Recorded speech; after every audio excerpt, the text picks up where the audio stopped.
روایت صحیح مسلم کی ہے سیدنا ابو ہریرہ سے کہ نبی رحمت صلی اللہ علیہ وسلم نے ارشاد فرمایا، جب انسان مر جاتا ہے تو اس کے اعمال بھی منقطع ہو جاتے ہیں۔ جو اس دنیا میں کرتا تھا وہ ساتھ ہی ختم ہو گیا۔ اب جب اس دنیا سے چلا گیا تو پھر اس کے لیے دعائے مغفرت کریں گے، اس کے لیے ایصال ثواب کریں گے، اس کے لیے قرآن پڑھ کر اللہ کی بارگاہ میں دعا کریں گے، اس کے لیے صدقہ و خیرات کر کے دعا کریں گے۔ جیسے ابن ماجہ کی روایت عبداللہ ابن عباس رضی اللہ عنہما سے ہے کہ حضور علیہ الصلوۃ والتسلیم نے ارشاد فرمایا کہ جب کوئی شخص مرتا ہے، مَل میت فی القبر الا کالغریق المتغوث ينتظر دعوة تلحقه من اب او ام او اخ او صدیق۔ یہ مکمل روایت کہ جب کوئی شخص دنیا سے جاتا ہے تو وہ میت ایسے ہی ہے جیسے ایک ڈوبتا ہوا شخص ہے۔ کہتے ہیں ڈوبتے کو تنکے کا سہارا۔ جب وہ ڈوب رہا ہے، قبر میں جانے والا جو ہے اسے یہ لگتا ہے کہ اب اس کو اگر پیچھے سے اس کا بھائی، اس کی ماں، اس کا باپ، اس کا کوئی دوست، کوئی جاننے والا اس کے لیے دعائیں مغفرت کرتا ہے تو حضور فرماتے ہیں مرنے والے کے لیے قبر میں وہ دنیا کی ہر نعمت سے بڑھ کر نعمت ہے۔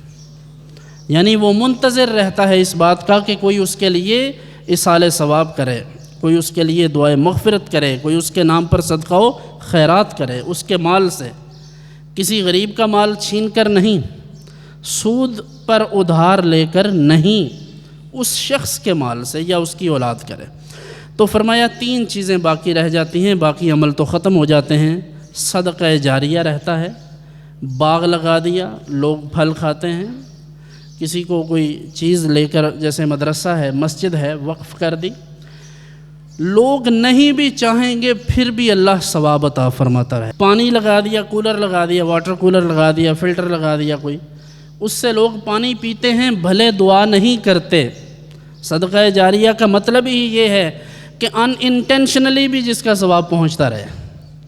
تو ایسی چیز کا ثواب بھی حضور نے ارشاد فرمایا کہ مرنے کے بعد کسی شخص کو قبر میں پہنچتا رہتا ہے۔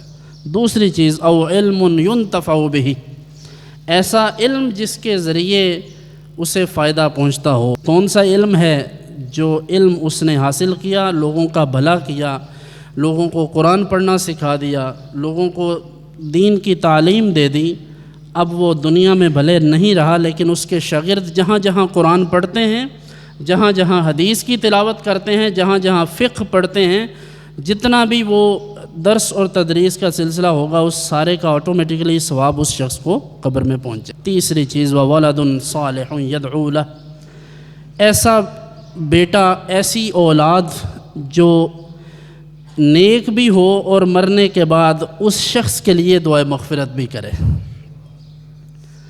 کوئی شخص فوت ہو گیا ہے، پیچھے سے اس کی اولاد اس کے لیے دعا کرے تو حضور نے فرمایا ایسے شخص کو بھی قبر میں اس کی اولاد کی وجہ سے آرام اور سکون ملے۔